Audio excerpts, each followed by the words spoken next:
Okay, welcome back to the afternoon session. The last one, actually, right? Of the 2 weeks. The last afternoon session because tomorrow it will be over. Tomorrow is a movie, so the last academic one. Okay, cool. Welcome back. We'll have Da-Jun Zhang, okay, from Shanghai talking about elliptic solutions related to the Lamé functions. Welcome. Okay. So maybe first I would like to thank the organizer for organizing this such a wonderful workshop. So, so do you need to turn off the light or something? Turn off the light.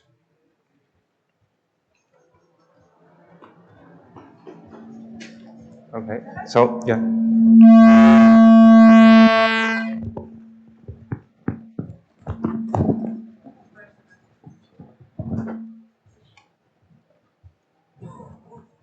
Sorry.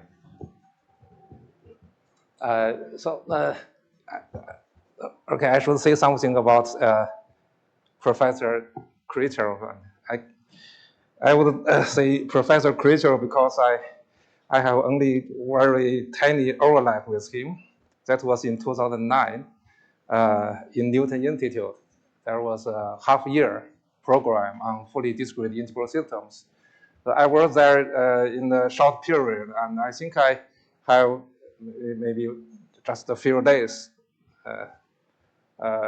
with this Professor Creature. But unfortunately, I didn't have any communication with him. Okay, so now let's look at this equation. And this is it's called Creature-Novikov equation. And it's found by Creature and Novikov in 1981. And when they when they try to look for the algebra geometry solution for the KP equation. And the result is any solution. And for this, we call the Creature-Novikov equation, can give algebraic geometry solution of the KP equation by some transformation. But maybe in continuous case, and this equation is not as famous as KdV or KP, but it is interesting because it is elliptic. But if you look at the discrete integral systems, and there is a discrete version of Creature-Novikov equation, which is here, and it is found by Adler, it is a young Adler in Russia in 1998. And he found this discrete equation by considering this Backlund transformation of this continuous one. And then he got this Bianchi identity or this superposition formula for the solutions. And he got this equation. But Adler's version is not in this form because his version is written by some elliptical curve of Weierstrass type. But this is later given by Jarmo Hedrenda in 2003 and formulated by coefficients formulated by these Jacobi functions.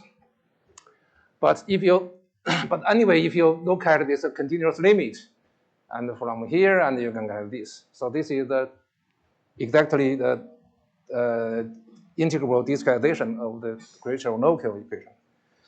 And but okay, so in discrete systems, and this equation is one of most important equations. It's far different. It's quite different from the continuous ones. So why it is important? I think it's around the year of 2000. There is a property.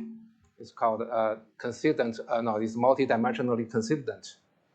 And this property means if you have an equation, for example, this. Maybe I should let me repeat some notations. So here, because it is fully discrete, and then the independent variable are integers n and m, and there is no derivative, and we have this shift. So shift in n direction, we call it tilt, and in m direction is height. So this is usually this discrete notations. So that this is how this equation looks. I mean, if you rewrite it in terms of this n and m. Okay, so this is we call this a quadrilateral equation because it is defined only on 4 points.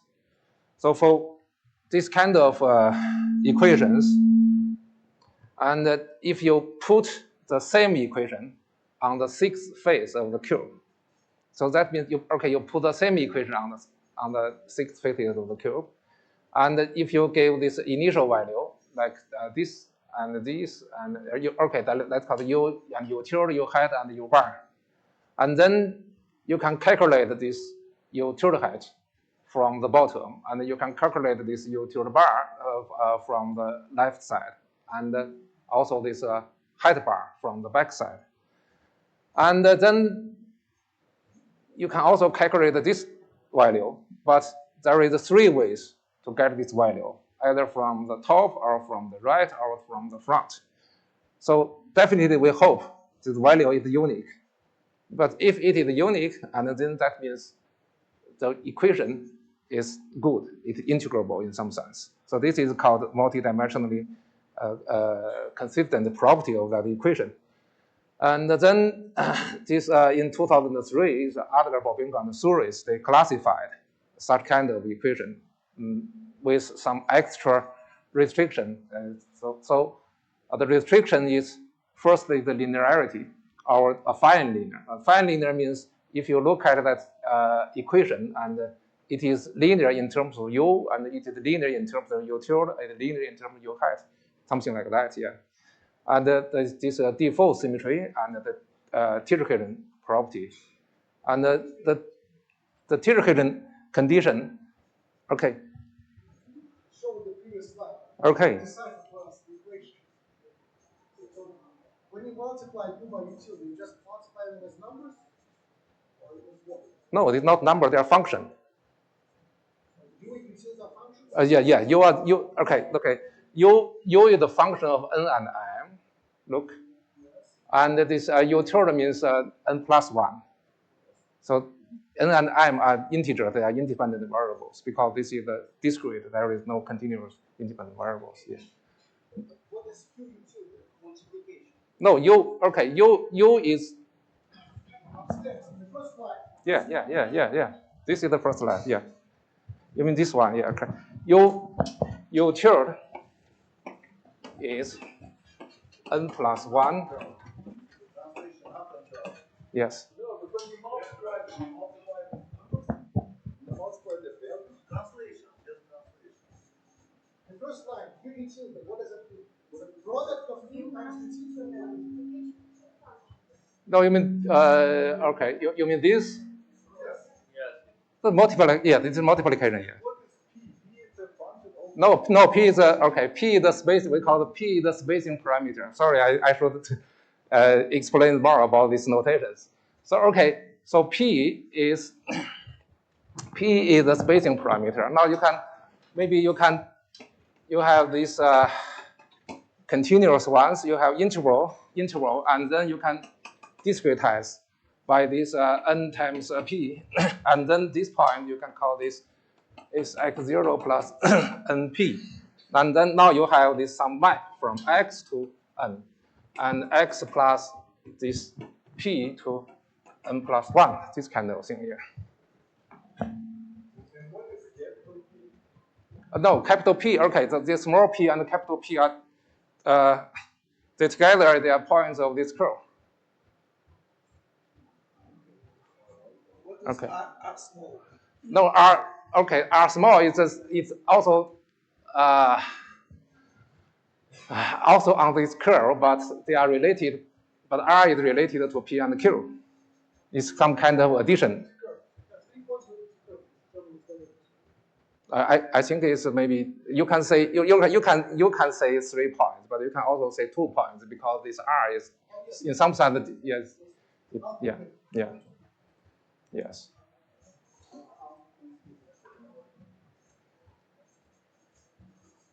Okay. So now let's go. Okay. So in 2003, and other Bobinkos and Suris, and they classified all of these quadrilateral equations, which are affine linear and default symmetry, and this tetrahedron property. Tetrahedron property means if you calculate this the value of this point, and you found this it's only related to your tilde, your head, and your bar. It's independent of you. So this 4 points is just some tetrahedron. And the result is they found only 9 equations on their list. And the equation on the top is nothing but this discrete Kracher-Novikov equation. This one, they call it Q4. So excuse me. So PQ are now arbitrary. Yeah, not the P and Q are arbitrary. No, R is related with P and Q in that Q4 equation here. So there is a elliptic curve. Yes. So this equation is very quite interesting, but it's also difficult. And in other P and Q are. No, in other there is no R since. Yeah, so that is the equation on the top, and so you can take some degeneration of. So behind Q4 there is an elliptic curve. Yes. So there are now 9 equations, and most of them are known because, for example, this one, the first one is they call Q4, and I don't know why they use this Q and A and H. And but Q4 is a discrete Kracher-Novikov equation. And this Q1, if delta is also parameter, you can take delta to be arbitrary. For example, if you take delta is 0, and then this is the cross-ratio equation, it is related to the discrete Cauchy-Riemann condition.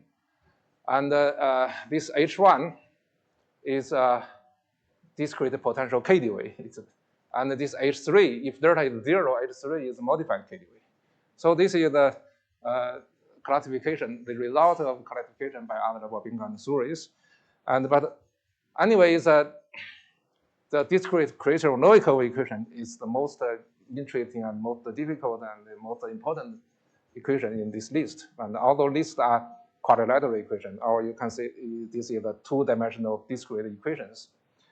And if you look at the solution of this discrete Kracher-Novikov equation, is too hard. I think that so far the best result is from this paper, but they got solution, but this is far from the fully understanding of this equation. So if you are interested, and you can work on this equation. And okay, so it's some more connection with Kracher, and these 2 persons from Leeds, and they found they want to get this maybe they want to construct, or they want to formulate this discrete Kracher-Novikov equation in some direct way. And unfortunately, they didn't get the Q4 equation, that didn't get the discrete Kracher-Novikov equation.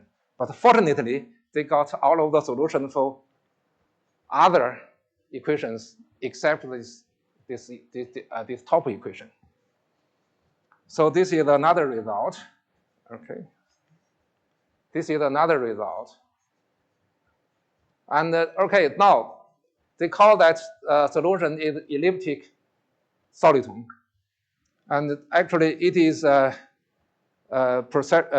Igor Kracher who suggested using this words, elliptic soliton, for this kind of solution, so that it is you can keep the different from the algebraic geometric solution.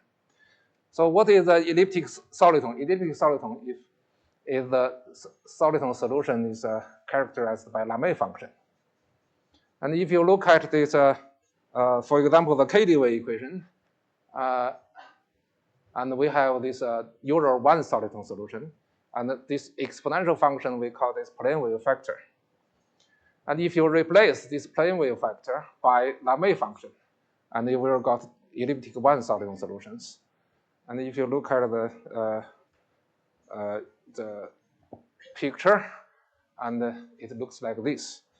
This P function is the background. So usually we make some shape so that we can get real value solutions. So the P function is a background, and this is the one soliton solution. This is the one soliton solution, one soliton. And this kind of solution was found for N soliton, was found very earlier in 1974 by the Kuznetsov and Sasha Mikhailov. And they got this N soliton solution, but only for the KdV equations, not for other equations. I don't know why, but after many years, and Nijhoff and Atkinson, they got same type of equations, but in discrete case for the ABS equations except Q4. Okay. So now we come to the outline of this talk. So we will focus on this kind of elliptic soliton, and mainly we will introduce this tau function and the vertex operator, and for this type of solitons, and the example is continuous KdV equations, but we will move to the discrete case also, because if you use the mirror coordinates, and then you can get the discrete result. And we will also see the direct linearization results for this type of solutions, and also this Marchenko equation, and finally some problems. So now let's look at the KdV equation. And for the KdV equation, we have last pair. And if you, okay, anyway, but we know, yes, this U is minus 2px, and it is a solution of the KdV equation. And then for this Schrödinger spectral problem, and if you take U to be some elliptic functions, and we have Lamé equation, and the solution is called Lamé function. So now this is the Lamé function. Okay, so that means we can replace this exponential function by Lamé function, and then we can get this elliptic soliton. I should explain some notation very shortly. So we use this W1 and W2 and to be this half period for the elliptic functions, and here this P and theta and sigma are three Weierstrass functions, and also this P and P prime and satisfy this curl, this elliptic curl, and the G2 and G3 are invariants. And we will use some identities, but don't worry about that. And this talk, and we don't have any technical thing. But please try to remember this eta u of z. It is a summation of 3 theta functions, and this chi u and z is the summation of 4 theta functions. And there are also some other formulas, but you don't need to remember them. Okay, so now let's recall some results about this bilinear. Here I introduce this bilinear operator, and there is 2 ways usually, but 2 ways to define it, but 2 ways are equivalent. You can expand. For example, from here you can expand it in terms of epsilon and kappa, and then you can compare the coefficients of both sides, and then you can get the formula of this. So this is the definition for here it has a bilinear operator, and there are 2 important and simple identities. The one is if two functions are simple, this exponential linear function. Exponential linear function means the power is the linear of x and t. And then the result is very simple. So that means if eta1 and eta2 are same, or if a1 and a2 are same, and this will be 0. And the second property is called gauge property. If you multiply this f and g by same exponential linear function, and this exponential function can be picked up out. So this is called gauge property. And and this is an example of bilinear form of the KdV equation. So what about this? What happens if we replace this usual exponential function by Lamé-type plane wave factor? So for example, if we use this, and let's first calculate the derivative. But since this coefficient is x dependent, and then we should have this. We will have this. But remember, this chi delta epsilon is defined like it's a summation of full zeta function. Zeta function. But anyway, you can calculate the derivative and the second order and the third order. And we can also calculate this result of here to the bilinear derivative. But so remember, if we put say 2, if we put say 2 exponential linear function here, and it will be 0. It will be 0 because if eta1 and eta2 are same, and this will be 0. But in elliptic case, if we use say 2, this Lamé-type function, and it is not 0. So this is quite different point in the elliptic case. And you can go calculate the higher order derivatives, and you can get this general formula.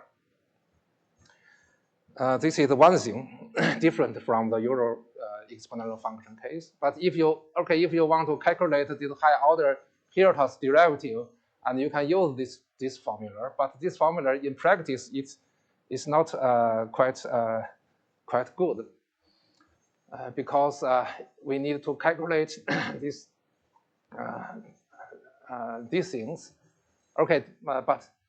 But anyway, if you use this Bayer polynomials, Bayer polynomial is defined like this, and this y is a function of x, and this y1, y2, and y1 means the y is the first order derivative, and y2 is the second order derivative of x.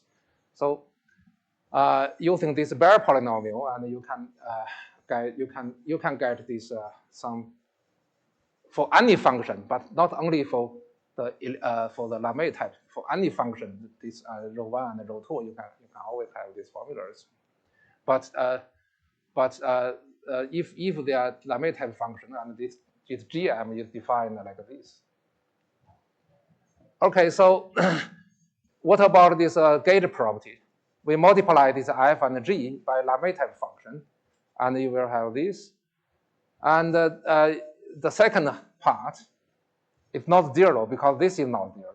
So if this is 0, and it is the same as the gauge property, so this is called quasi-gauge property.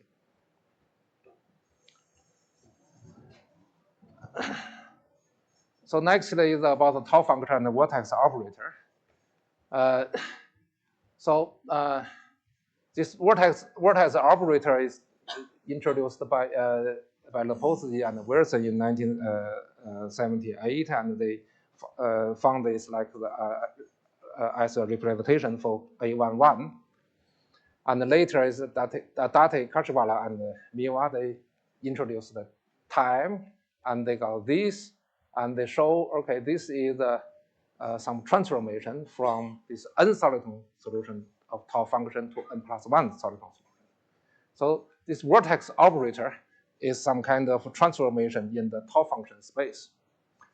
And so this is a well-known result, but this is, of course, this is a quite important result in the history of integral systems, because by vertex operator, and we can contact on one side to algebra and on the other side to integral systems. And in their paper, and they have 3 examples, and the vertex operator are related to A11 for the KDV and the GL infinity to KP, and also this O infinity for BKP. Okay, so this is the introduction, some introduction. And now let's look at this vertex operator for elliptic soliton solution for tau function. So we start from the KDV, and we have this. Now this we start from this potential form of the KDV equation, and this is the transformation. And in this transformation, we need to use this G2, and then the bilinear form is here. If you replace this tau by this tau prime is tau multiplied by sigma x, and we have this. So this, if G2 is 0, it is the same as back to the normal case, normal soliton case of the Hilton bilinear form. And then we can use this, and we calculate these soliton solutions. So the simple case is this. You just substitute and then verify it is the solution of this. But for the two soliton case, usually for the two soliton case, and we suppose the tau2 is like this form, and then this term, this nonlinear term, should be the multiplication of these two terms plus some some phase factor. But this is different from the usual soliton case. And if you look at this F2, it is not simply product of these two terms. And so this is not product of this and this. But A12 is quite in quite a good form. So, and one more interesting thing is we can look at this dispersion relation. Dispersion relation, if you expand this theta and p function at 0, and you have this is something like 1/2, and this is 1/1 k, and this is 1/k cube. So this is in some sense our asymptotically is corresponding to this k plus kx plus k cube t. And it's difficult to go further to have 3 soliton solutions by direct calculation. And then we move to the Wronski. So if we use Wronski, and then if the component of this Wronski satisfy this differential equation system, and then it's quite easy to prove this tau satisfy that bilinear equation. And we can have a solution because we can even have this general solution because it's a linear system, and the solution is this. And we have this phi j plus and phi j minus.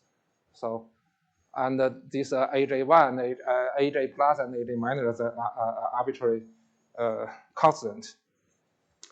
And then we will convert this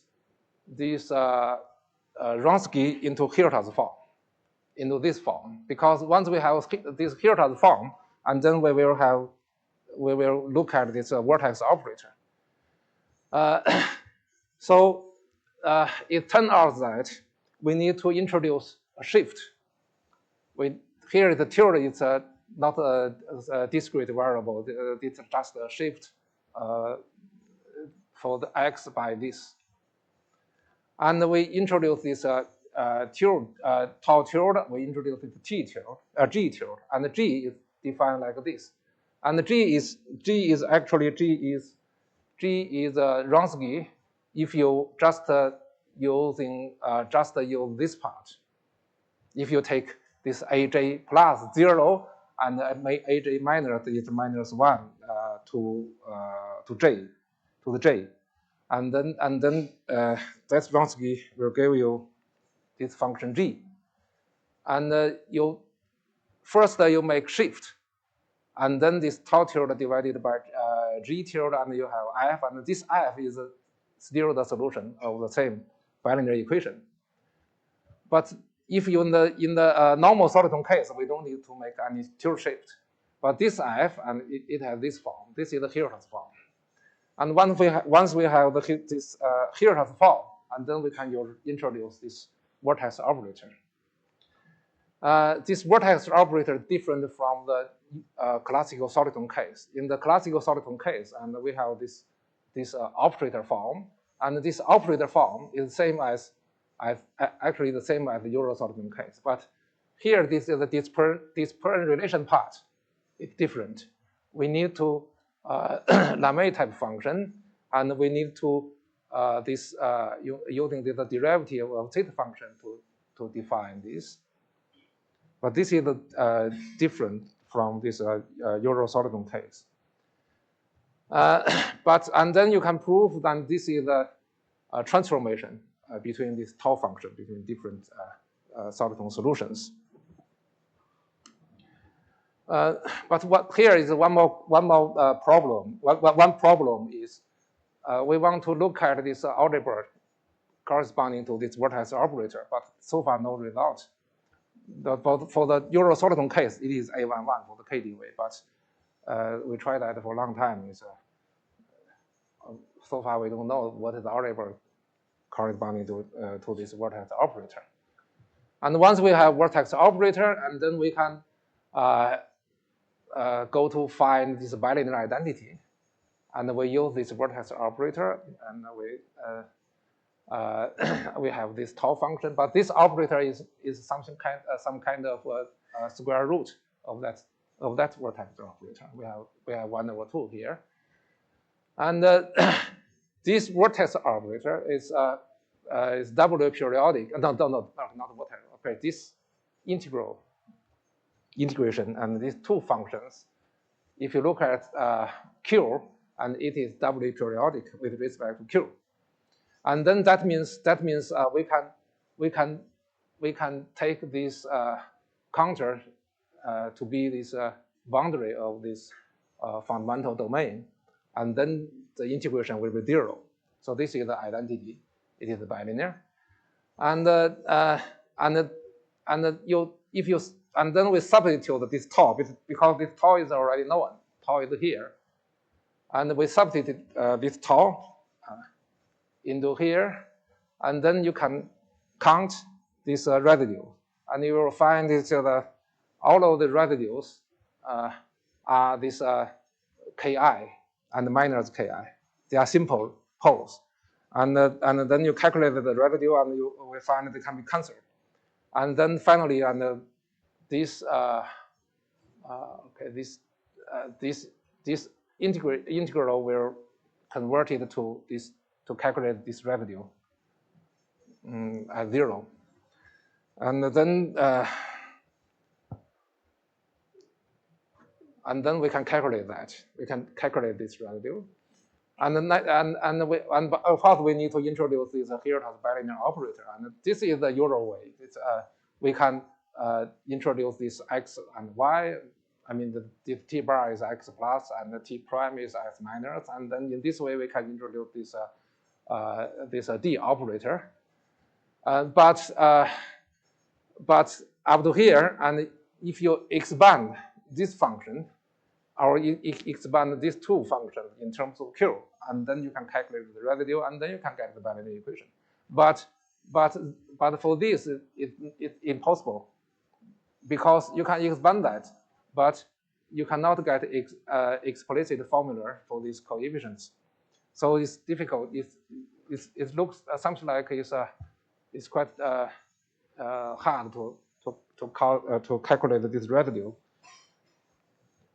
But fortunately, we found a formula and to calculate that residue, and then we can get this bilinear equation. I want to explain any technical things, and I just show some examples. So these are some bilinear equations in the KdV hierarchy. If you take this G2, G3 to be 0, and then you come back to the KdV hierarchy, the bilinear hierarchy. So this is for the KdV. And for the Kp, it's quite similar. So we have this potential Kp equation transformation bilinear form, and then this tau function in Wronski, and this tau function in Hilbert form, and then this vertex operator. And in each vertex operator, and we have two spectral parameters, k and l. So this is the for the result of the Kp. And also we have the bilinear identity for the Kp and also some bilinear equations. So usually we have, once you have the result of the Kp, and we can consider this reduction. And for example, reduction to reduce to the KdV and reduce to the Booth-Nask. But if you want to get a solution of the Booth-Nask, and we need to consider some, we call that a cube root of our elliptic cube root of unity. So we can define this nth unity, elliptic nth unity of unit, because now we have p function. This is the derivative, and this they can factorize like this, and this omega j delta, we call that elliptic nth root of unity, and they have some nice property. But okay, so when n is 2, and we have used it to define this Lamé-type plane wave factor for the discrete KdV, and when n is 3, and we have this something Lamé-type plane wave factor for the Booth-Nask. So maybe I can explain something on how this plane wave factor defined using this plane relation curve. So if n is 2, this is quite simple.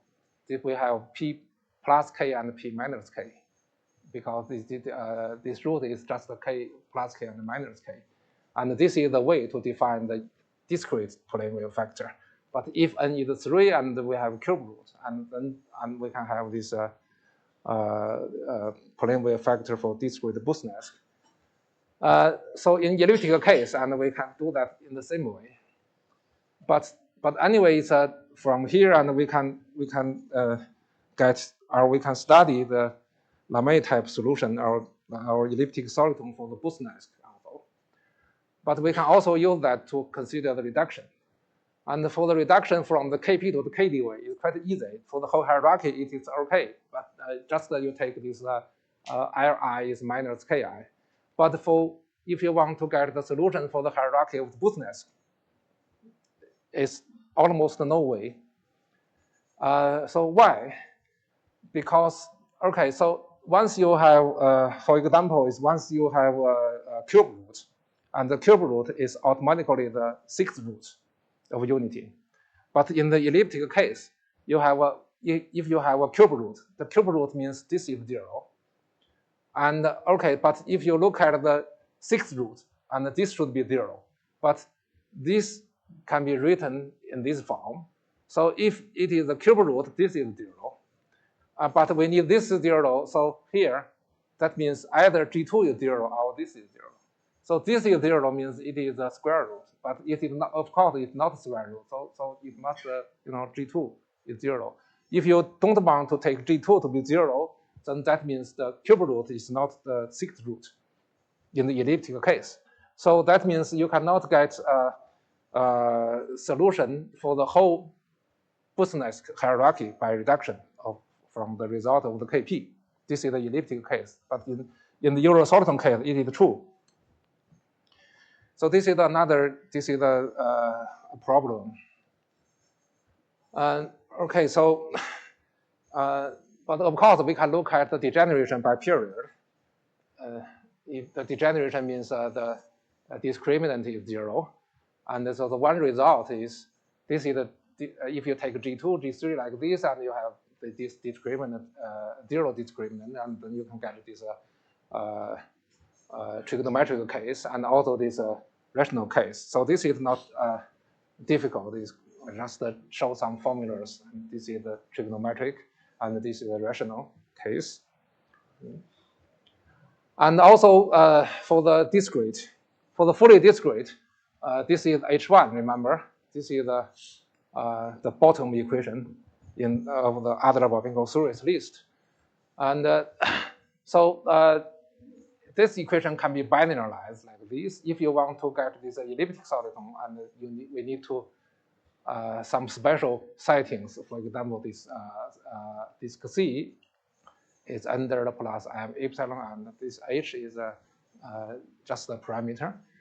And but anyway, we have a bilinear form. We have this causarity because it is a discrete Wronski, and we have this also this Hilbert form. But if you look at this vertex operator, we can use some trick by Miwa. We can expand this, or we can rewrite this discrete exponential function into continuous form. I mean, this row can be written in this form. But if you look at this form, this is nothing but the function that we used for the continuous KdV. So that means if you use the Miwa variable, and you don't need to consider, you can use the same vertex operator for the discrete case. So that means for the KdV, no matter it's discrete and continuous, and they have the same vertex operator. And also for the Kp. So this is the first part. And the second part, okay, shoot fast. The second part is about, no, the third part, okay. Because the first part is introduction, the second part is bilinear, and this is the third part is about the direct linearization approach. So what is a direct linearization approach? And in 1981, and Focus and Avlois, and they introduced this integral equation. And so this integral equation, the unknown function is phi. And if if you have phi, and using phi, they can define u, and then they can prove this u is a solution of the KdV equation. And how to prove that? And actually, is from this phi, and they can get another function, and that eigenfunction of the Lux pair of the KdV equation, and then they can verify this u and that eigenfunction satisfy the Lux pair of the KdV equation, and then this is the solution of the KdV. So that means, but anyway, in their approach, and they need Lux pair. And almost the same time, just 1 year later and 2 years later, also by Dutch group, it's by this Nijhoff, Quisper, and Kuiper, and they have a I call this direct linearization plus. This is the simple. This is the quite in practice is quite good. So they introduce I call this a finite infinite matrix, and they introduce this infinite column vector by this integral, and this omega is kernel, some Cauchy kernel, and this is also this infinite column vector. And then they by this U they can define this capital U. This capital U is infinite size matrix, and then they can find some relation between the components of this matrix, and then some relation can be closed, and then closed form can be considered as integral systems. And then this integral system, then you can have Lux pair. And how to get the Lux pair? And actually, this UK, you can find later. You can find they can satisfy some linear relation, and this linear relation will be used to define Lux pair. So this is the Dutch way, and this is quite universal, because it is you just replace this plane wave factor. For discrete, you can use this, and for continuous one, you can same structure, and you can get this Kp discrete or continuous Kp. So, and then what about the elliptic? So for the elliptic type soliton solutions, and we have this integral equation.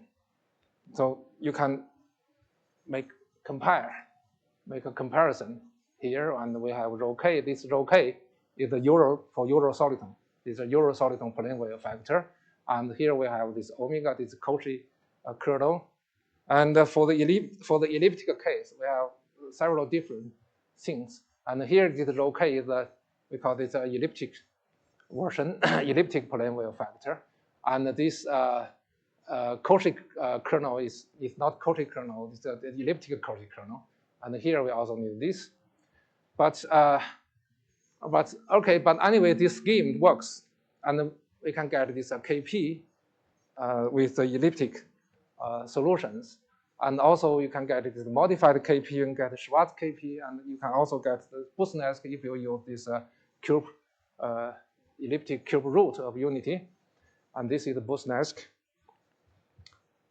This is some simple form of Busnelsk. Okay, so we also hope to look at this Marchenko equation in the Foucault's and Avaloy's paper, and they show how to get Marchenko equation and from their own approach. So from that, their integral equation from this phi, and they introduce psi. So this psi is the eigenfunction of Lux pair of the KDV. And they use this psi, and they can define this k and f, but anyway, they should show this integration convergent in the plus infinity. But they do that. They can do, of course, they can do that. They did that, and then this is the Marchenko equation.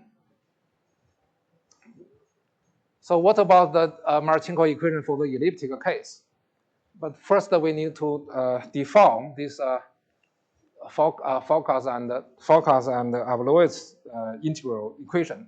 So we have this. We have this. We call this elliptic direct linearization scheme for the KP equation. This is the integral equation, and we have this we have this. Where is my rho k? Sorry.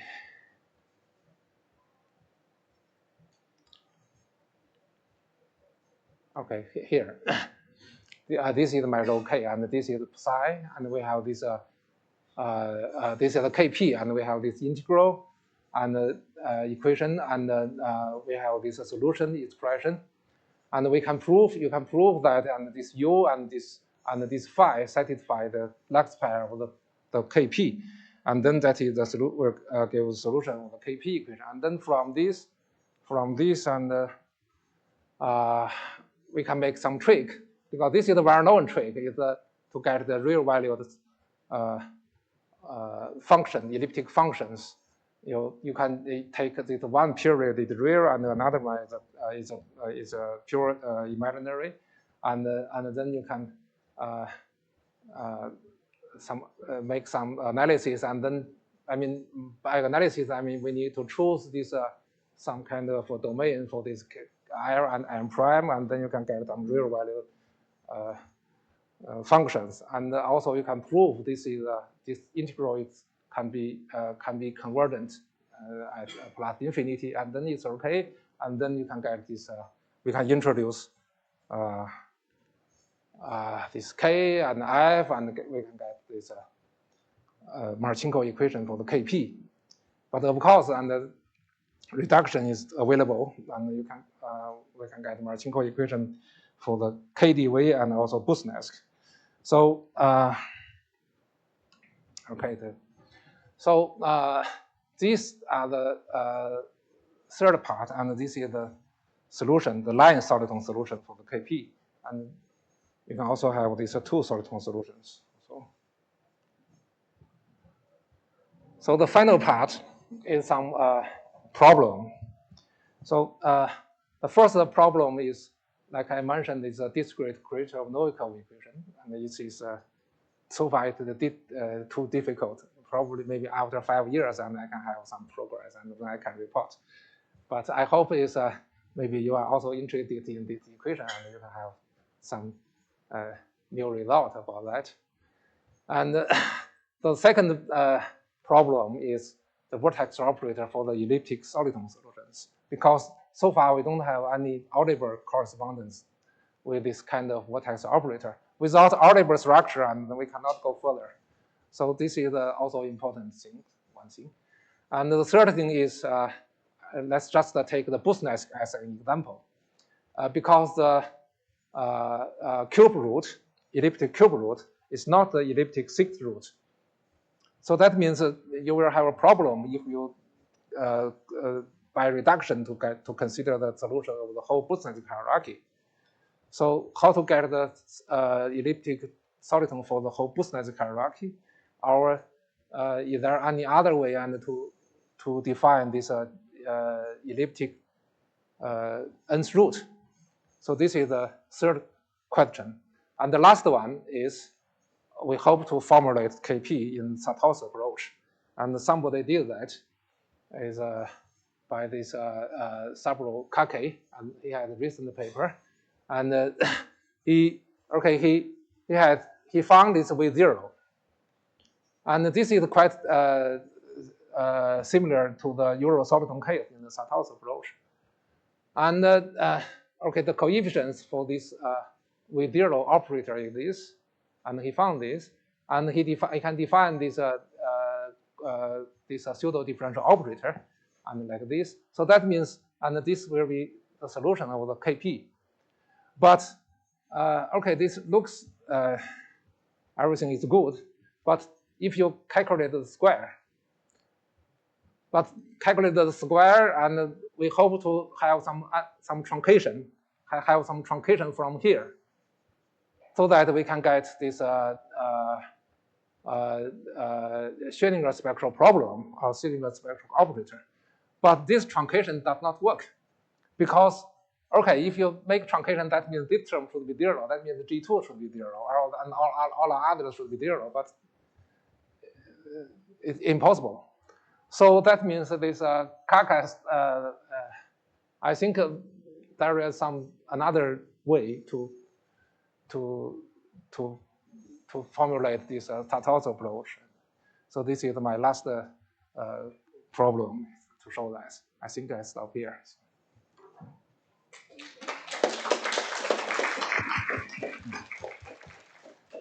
Okay, many thanks. I needed a bit of time to turn off the mic. Are there any questions or comments?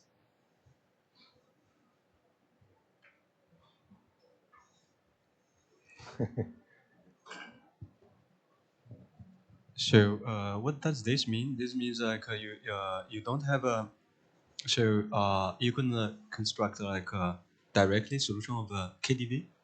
No. I mean, like you don't have like a Galvan decay hierarchy. Just But so the simple case in the Galvan decay hierarchy is KDV. Yes. Yeah. But if you want to get KDV, and then that means you can take by some restriction or constraint, and this part can be zero.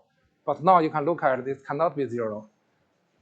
Mm-hmm. The G2 cannot be zero, and this cannot be zero. So that means at least in this kind of formulation, and the reduction is not okay.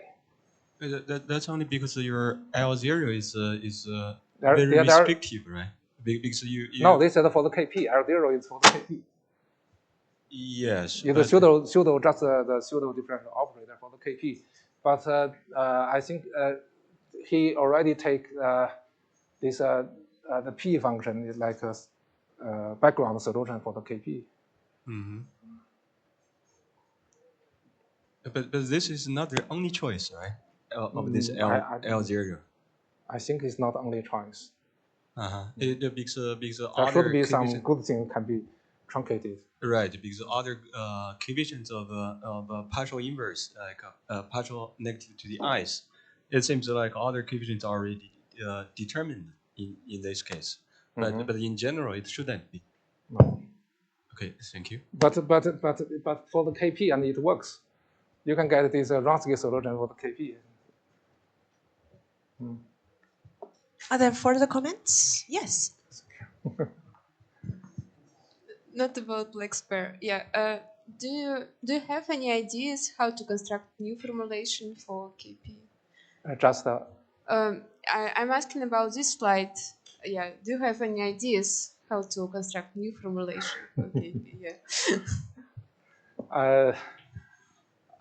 So to be honest, that we also try to look for this kind of structure, but so far we don't have good results. Yes, so this is a result by Kake, but like here, and the truncation does not work. So there must be some other formulation for the KP. Have you discussed with Kake about this issue? No, No? no. No? Okay. No. Mm.